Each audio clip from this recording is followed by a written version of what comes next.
Hi everyone, I'm Lily and I'm the Science Leader at Open Force Field. This is the April 2025 update where I'll present some of the progress on science and force field fitting projects that we've made over the past month. So first things first, we are full steam ahead at refitting our next force field, SAGE 2.3.0, which will be our first force field with neural network charges. This will also be the first force field fit using our pre-equilibrated simulation workflow, which was constructed to improve the equilibration of the simulations that we use to compute training properties for van der Waals terms. We've also modified our training set along these same lines relative to the SAGE 2.0 training set to remove any properties where one component has high experimental viscosity and other properties where during the initial phase they weren't well equilibrated by 12 nanoseconds.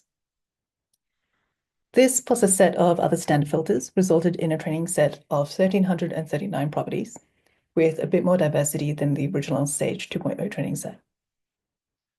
So currently, we've finished an initial refit of our van der Waals parameters. And interestingly, with this expanded training set, we found that SAGE gets densities of dibromine with esters quite wrong. It's shown in the spot here.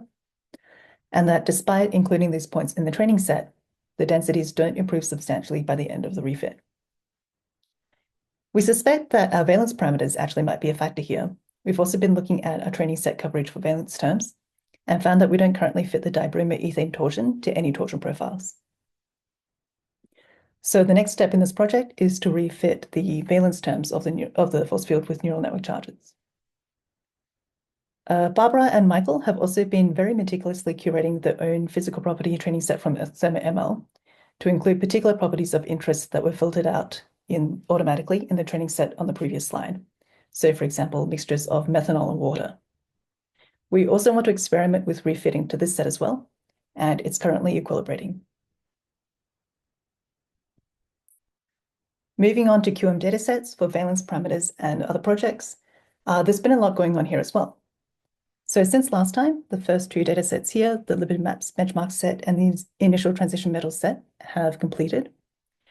And since then, we've also submitted several new datasets to improve force field fitting, two of which have also completed, and two of which are still in progress, so the Hessians and the torsion drives.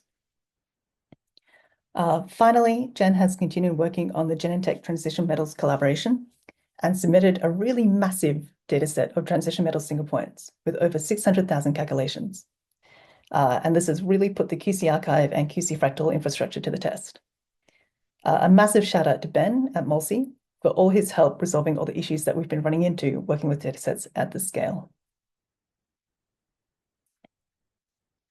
Julianne has also continued work on investigating lipid force field parameters.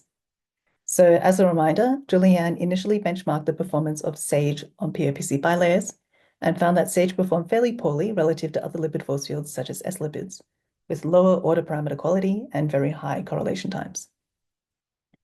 Last time, she had tried refitting SAGE to new torsion data, but found that neither of the refits improved the order parameters and autocorrelation times.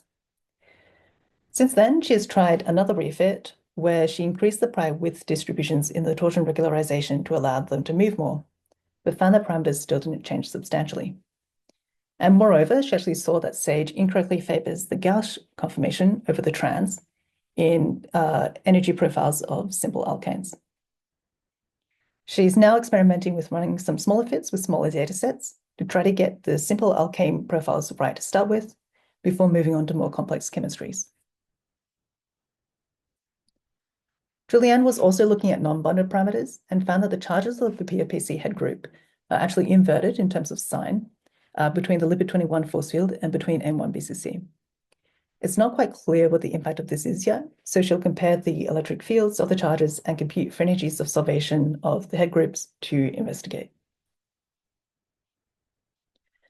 And finally, Chapin's been making great progress on the protein force field.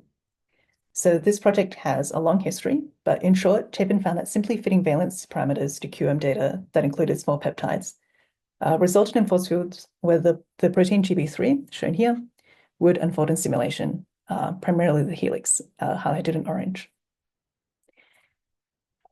He's been investigating refitting to NMR observables instead, where he refit protein backbone torsions to umbrella sampling over the fraction of native contacts of GB3. This unfortunately continued to result in force fields that unfold the helix in unbiased MD. Chapin was also running into issues with converging the sampling of the unfolded states in the umbrella sampling runs. So over the past month, he's been looking at fitting to the unbiased MD instead. He found that fitting initially to the umbrella sampling data and then iteratively to unbiased MD produced force fields where the helix became progressively more and more stable in simulation.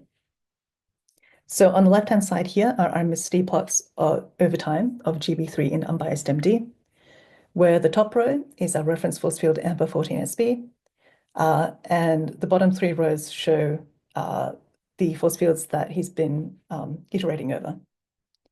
The most recent fit is null US UB2 down here in pink, where, as reflected in the RMSD, the helix only unfolds in the last 200 nanoseconds of simulation and in 2 replicates. The spike here is a temporary fluctuation in the beta hairpins. On the right-hand side here are plots of chi-squared values for the backbone, sidechain, and hydrogen bond scalar couplings for GB3. And as you can see, this force field, this column here, is now in the same general range as AMPA14SB relative to experiment. In addition, Chapin has also benchmarked the performance of these force fields on short unstructured peptides and found that the force field retains good performance relative to experiment, indicating that the increased helical stability of the force field is specific to folder proteins and not just forcing everything to fold to a helix. So this is pretty exciting progress. In terms of next steps, Chapin will carry out another iteration of fitting from the previous endpoint force field. He'll also benchmark this force field on other folded proteins. And finally, we'll continue experimenting with fits to QM data using the expanded protein dataset generated by Arnika. So that's it for the April 2025 update. Thanks for listening. I'll see you next time.